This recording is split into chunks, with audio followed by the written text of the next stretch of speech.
गणगणगणात बोटे. चला तर मैत्रिणींनो, आज आपण बनवूया साधी सोपी मटार पनीरची रेसिपी.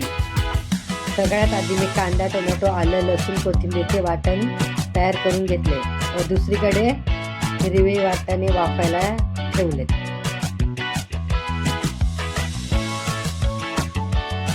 लगेच दुसऱ्या कढईमध्ये तेल गरम करून त्यात पनीर तळून घेतले.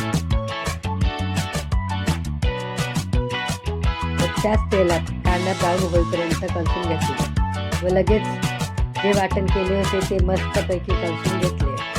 आता त्यात हळद, गरम मसाला, धना पावडर व पनीर मसाला आणि घरगुती लाल मसाला ॲड केला. जोपर्यंत वाटणाला छानपैकी तेल सुटत नाही तोपर्यंत वाटणाला मस्तपैकी कलसून घ्या. आता छान तेल सुटलेले आहे. लगेच त्याच्यामध्ये वाटाणे टाकून घ्या.